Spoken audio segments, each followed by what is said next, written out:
सोचो अगर सच में ज़ॉम्बी अपोकलिप्स हो जाए तो क्या सब लोग इस आदमी शॉन की तरह ही बेवकूफ बने रहेंगे। शॉन तो सुबह घर से ऐसे निकलता है जैसे सब कुछ बिल्कुल ठीक हो। उसे पता ही नहीं कि बाहर दुनिया तबाह हो चुकी है, गलियों में ज़ॉम्बीज घूम रहे हैं, पर उसको कुछ समझ ही नहीं आ रहा। वो बस एक काम के लिए निकला है, दुकान से ठंडी पीने की बोतल लेने। फ्रिज के दरवाजे पर लगी खून वाली हाथ की छाप भी उसकी नजर से बच जाती है। दुकान का आदमी गायब होता है तो शाह बस पैसे काउंटर पर रखकर निकल जाता है। उसे यह भी नहीं पता कि ज़ॉम्बी दुकानदार उसके बिल्कुल पीछे खड़ा है। घर लौटते वक्त वो एक ज़ॉम्बी से टकराने वाला होता है, पर वो उसे बस कोई गरीब आदमी समझकर बोल देता है, भाई मेरे पास छुट्टे नहीं है, और आराम से आगे बढ़ जाता है। पता नहीं कैसे बिना एक भी चोट के घर पहुंच जाता है। घर पर उसका दोस्त एड पूरा दिन सोफा पर पड़ा रहता है और बस गेम खेलता रहता है। आज एड बोलता है कि घर के पीछे वाले गार्डन में एक खूबसूरत लड़की खड़ी है। शा तुरंत एक्साइटेड हो जाता है। दोनों उससे बात करने बाहर जाते हैं। जब वो लड़की कोई जवाब नहीं देती, एड उस पर एक छोटा पत्थर फेंक देता है। वो पलट कर देखती है और दोनों उसका चेहरा देखकर डर जाते हैं। कोई भी देखकर समझ जाए कि कुछ गड़बड़ है, लेकिन शा को लगता है कि वो बस ज्यादा नशे में है। अचानक वो लड़की शा पर गिर पड़ती है। एड रिएक्ट तो करता है पर हथियार उठाने के बजाय कैमरा उठा लेता है। शा परेशान होकर चिल्लाता है, एड इसे हटाओ यार। शा जैसे ही खड़ा होता है वो लड़की फिर से उस पर झपकती है। शा उसे जोर से दूर हटा देता है। वो गिरती है और एक लोहे की रड में अटक जाती है, लेकिन फिर भी खड़ी हो जाती है जैसे कुछ हुआ ही नहीं। आखिरकार इन दोनों को एहसास होता है कि कुछ गड़बड़ है। वो मदद के लिए कॉल करने अंदर भागते हैं, लेकिन फोन पहले से ही बंद पड़े हैं। ब्रेकिंग न्यूज की रिपोर्ट कहती है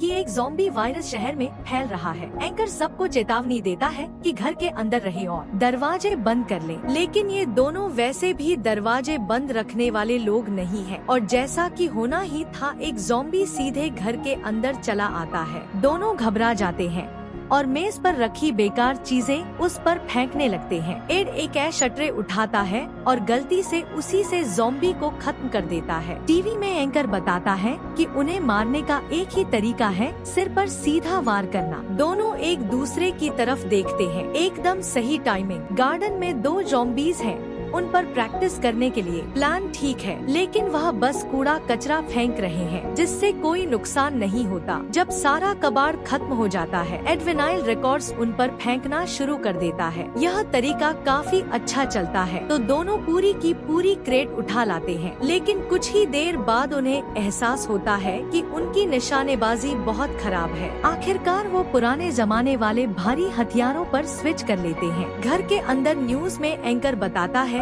कि ज़ॉम्बी अगर किसी इंसान को एक बार काट ले तो इंसान ज़ॉम्बी बन जाता है। तभी उन्हें याद आता है कि उनका रूममेट पीट अभी भी ऊपर है। वो ऊपर जाते हैं और पता चलता है कि उनका रूममेट पहले ही बदल चुका है। शा उसे कमरे के अंदर बंद कर देता है। उसे उसकी माँ बारबरा का कॉल आता है। शुरू में वह डर जाता है कि शायद उसे काट लिया गया हो, लेकिन उसकी टेंशन पूरी तरह गायब हो जाती है जब उसे पता चलता है कि कांटा तो उसके सौतेले पिता फिलिप को गया है। शा को डर है कि अगर फिलिप ज़ॉम्बी बन गया तो वह उसकी माँ को नुकसान पहुँचा सकता है। इसीलिए शा एक जबरदस्त प्लान बना लेता है। स्टेप 1 फिलिप को मारना, स्टेप 2 माँ को बचाना, स्टेप 3 अपनी एक्स लिस को उठाना, स्टेप 4 पब में जाना और आराम करना। सब तैयार होने के बाद शा और एड गहरी सांस लेते हैं। जैसे ही वह दरवाजा खोलकर बाहर निकलते हैं, एक सॉकर बॉल सीधे उनके सिर पर लगती है। यह बस एक बच्चा ज़ॉम्बी है, कोई बड़ी बात नहीं। लेकिन फिर वो चारों तरफ देखते हैं और समझते हैं कि मोहल्ले के ज़ॉम्बीज उन्हें घेरने लगे हैं। वो कार में कूदते हैं, दरवाजे बंद करते हैं और तेजी से वहाँ से निकल जाते हैं। सड़कों पर पूरी अफरा तफरी है, हर जगह ज़ॉम्बी भरे पड़े हैं। वो रिकॉर्ड टाइम में घर पहुँच जाते हैं, लेकिन अंदर आने से ठीक पहले एड डर जाता है। वो कार में ही रहने पर जोर देता है तो शा को अकेले अंदर जाना पड़ता है। अंदर पहुंचकर उसे पता चलता है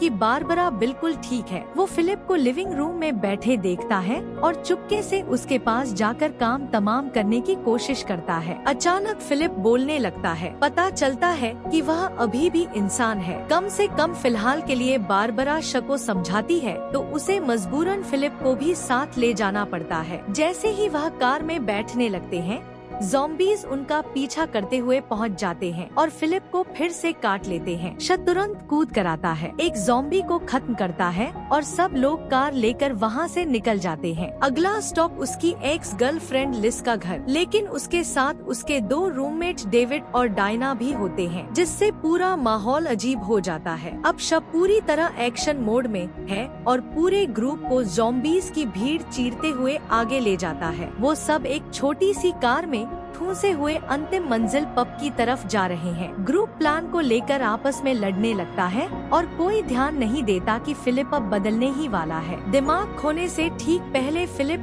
दिल की बात करता है। वो मानता है कि वह हमेशा से एक अच्छा पिता बनना चाहता था, लेकिन वह बस इसे दिखाने में अच्छा नहीं था। शॉन भावनाओं से भर जाता है, लेकिन अचानक फिलिप पूरी तरह चुप हो जाता है। सब समझते ही कि फिलिप अब सच में बदल चुका है। सब लोग तुरंत कार से बाहर कूद जाते हैं और उसे अंदर बंद कर देते हैं। अब वह सब पैदल फंस चुके हैं और चारों तरफ ज़ॉम्बीज़ हैं। अच्छी बात यह है कि यह ज़ॉम्बीज़ काफी धीमे हैं, लेकिन फिर भी पब तक पहुंचने का सफर लंबा है। वो लोग पीछे की गलियों से जाने का फैसला करते हैं और रास्ते में एक और सर्वाइवर्स के ग्रुप से टकरा जाते हैं। ये लोग एक्चुअली उस दूसरे ग्रुप को जानते हैं और थोड़ी अजीब सी छोटी सी बातचीत के बाद दोनों ग्रुप अलग हो जाते हैं। अब बस इस दीवार के दूसरी तरफ ही है, लेकिन तभी शक को एहसास होता है कि उसकी माँ कहीं दिख नहीं रही। वो बारबरा की चीख सुनता है और प्रो की तरह दीवार फाकर दूसरी तरफ उतर जाता है। वो उसे जमीन पर पड़ा पाता है और पास वाले घर से कुछ अजीब सा बाहर आता दिख रहा है। उधर बाकी सब दीवार के पार से परेशान है। तभी दीवार गिर जाती है और एक ज़ॉम्बी पर झपट पड़ता है। सब घबरा जाते हैं, लेकिन लिज एक स्टूल पकड़कर दौड़ती है और शक को बचाने के लिए उस पर हमला करती है। आखिरकार शक खुद को छुड़ा लेता है और डायना शक की तरफ एक मेटल पाइप फेंकती है। शन पाइप पकड़ लेता है और लड़कियों के गाइड करने पर ज़ॉम्बी को पेड़ के साथ जाम कर देता है। अब खतरा टल चुका है। शी चढ़कर पब की तरफ नजर डालता है। वो देखता है कि पब के चारों तरफ ज़ॉम्बीज का एक विशाल सागर फैला हुआ है। लगता है कि सुरक्षित अंदर पहुंच पाना पूरी तरह आसान नहीं है। तभी पेड़ में फंसा ज़ॉम्बी हिलता है और शक के दिमाग में एक आइडिया आ जाता है। पूरा ग्रुप ज़ॉम्बीज के बीच में ही धीरे धीरे चलते हुए दाखिल हो जाते हैं। वह सब करते हुए टांगे घसीटते हुए खुद को ज़ॉम्बीज जैसा दिखाने की कोशिश कर रहे हैं। यह पूरा सीन देखने में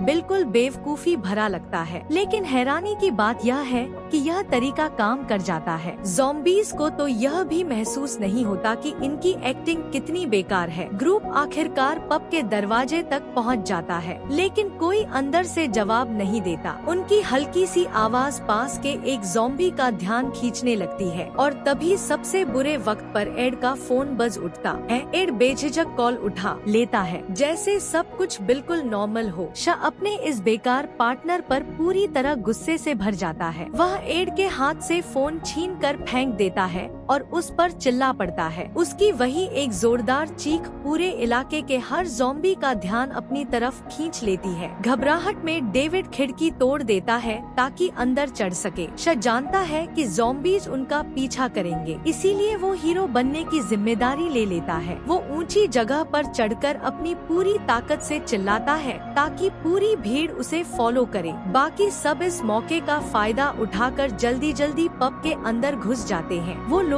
काफी देर इंतजार करते हैं, लेकिन शका कहीं कोई पता नहीं। डेविड दरवाजे बंद करने की बात करता है और खुद को नया लीडर बनाने की कोशिश करता है, लेकिन बाकी सब मना कर देते हैं। वो बिना शके जाने से इनकार कर देते हैं। डेविड झगड़ा शुरू कर देता है, लेकिन ठीक उसी वक्त शव वापस आ जाता है। वो भीड़ को चकमा देकर पिछले दरवाजे से अंदर घुसने में सफल हो जाता है। सब थोड़ी देर शांति से बैठ जाते हैं, थोड़ा बहुत पीते हैं और रात होने का इंतजार करते हैं। स्ट्रीट लाइट्स जलने लगती हैं और शट टीवी पर न्यूज देखने का सोचता है। वो स्टोरेज रूम में जाता है ब्रेकर्स ऑन करने के लिए। वो गलती से बाहर के फ्लड लाइट्स भी ऑन कर देता है। जब वह पीछे के दरवाजे से बाहर देखता है तो समझ जाता है कि ज़ॉम्बीज ने उन्हें फिर से घेर लिया है। शब भागकर बाकी लोगों को चेतावनी देने जाता है, लेकिन एड तो पहले से ही एक तेज आवाज वाली आर्केड गेम खेल रहा होता है। वो उसे रोकने की कोशिश करता है, लेकिन अब बहुत देर हो चुकी है। यह शोर उन ज़ॉम्बीज के लिए खाने की घंटी जैसा काम करता है। अचानक एक ज़ॉम्बी सीधे पब के अंदर आ जाता है। सब घबरा जाते हैं, पर तभी जब बॉक्स अचानक तेज आवाज में संगीत बजने लगता है। अब हालत वाकई बिगड़ चुकी है। शन डेविड से कहता है कि वो संगीत बंद करे, जबकि बाकी लोग ज़ॉम्बीज को रोकने में लगे रहते हैं। लेकिन उस घबराहट में डेविड बिल्कुल बेकार साबित होता है। वो बस बटन दबाता रहता है और हालात और भी खराब कर देता है। संगीत बंद होने के बजाय और ज्यादा ज़ॉम्बीज अंदर आने लगते हैं। खिड़कियां दबाव में झुकने लगती हैं। अब या तो लड़कर रास्ता बनाना है या फिर फंस जाना है। इसी दौरान बारबरा कुछ अजीब व्यवहार दिखाने लगती है। पता चलता है कि उसे पहले ही कहीं काटा गया था। डेविड तुरंत उसे रोकने की बात करता है, लेकिन श उसे ऐसा करने नहीं देता। वो डेविड को टूटी बोतल दिखाकर पीछे हटने को कहता है। दोनों आमने सामने खड़े होते हैं और ठीक उसी पल बारबरा उनके पीछे बदल जाती है। शब भारी दिल से गन उठाता है और अपनी माँ को अलविदा कहता है। सब दुखी हैं और तभी डेविड बदतमीजी करने लगता है। शब अपना आपा खो देता है और उसे सीधे चेहरे पर मार देता है। यह देखकर डेविड बुरी तरह भड़क जाता है। वो गुस्से में खिड़की की तरफ जाता है और चिल्लाता है कि वह अकेले ही बाहर जा रहा है, लेकिन अगले ही पल खिड़की टूटती है और ज़ॉम्बीज उसे बाहर खींच ले जाते हैं। दूसरे लोग उसकी मदद करने की कोशिश करते हैं, लेकिन अब बहुत देर हो चुकी है। अपने बॉयफ्रेंड को टुकड़ों में बंटते हुए देखकर डायना अपना आपा खो देती है। वो डेविड की कटी हुई टांग उठाती है और आखिरी लड़ाई के लिए भीड़ की तरफ दौड़ जाती है। वो कुछ ही पलों में ज़ॉम्बियों की भीड़ में समा जाती है। ज़ॉम्बी पब में घुस आते हैं और बदकिस्मती से एड भी काट लिया जाता है। श और लिज़बार के पीछे कूद जाते हैं और घायल एड भी उनके साथ जुड़ जाता है। शॉन काउंटर पर तेज शराब की बोतल उड़ेलता है और उसे आग लगा देता है। आग कुछ देर के लिए ज़ॉम्बियों को रोकती है, लेकिन जल्द ही वह अंदर घुसने वाले होते हैं। सौभाग्य से एड अक्सर यहाँ आता रहा है और उसे पता है कि बाहर जाने के लिए एक तहखाने का दरवाजा है। तीनों तेजी से बेसमेंट में भागते हैं। उन्हें धीमा न करने के लिए एड पीछे रुककर उनके भागने में मदद करने का फैसला करता है। जैसे ही ज़ॉम्बी दरवाजा तोड़ते हैं, श और लिस को उसे वहीं छोड़कर जाना पड़ता है। वह सर्विस लिफ्ट से सड़क पर पहुंचते हैं, लेकिन स्थिति वहां और भी खराब है। पूरा इलाका ज़ॉम्बियों से भरा हुआ है। जैसे ही वह आखिरी लड़ाई के लिए तैयार होते हैं, तभी एक ट्रक तेजी से मुड़कर आता है। यह मिलिट्री की रेस्क्यू टीम होती है, जिसके पास भारी हथियार होते हैं। वो कुछ ही सेकंड में सभी ज़ॉम्बियों को खत्म कर देते हैं। अब दोनों आखिरकार सुरक्षित हैं। 2 महीने बाद ज़ॉम्बी संकट लगभग नियंत्रित हो चुका है। बचे हुए ज़ॉम्बियों को अब कामों में लगाया जाने लगा है, जैसे छोटे मोटे काम करना या टीवी गेम शो में इस्तेमाल करना। शॉन तो एड के ज़ॉम्बी वाले रूप को वापस अपने गार्डन शेड में भी ले आता है। एड को अंदर जंजीर से बांधा हुआ है, जैसे कोई पालतू हो। शॉन और एड फिर से साथ बैठकर वीडियो गेम खेलते हैं, बिल्कुल पुराने दिनों की तरह। और यहीं पर यह मजेदार फिल्म खत्म होती है दोस्तों। और हाँ, वीडियो को लाइक और चैनल को सब्सक्राइब करना मत भूलना। मिलते हैं अगली वीडियो में। Bye bye.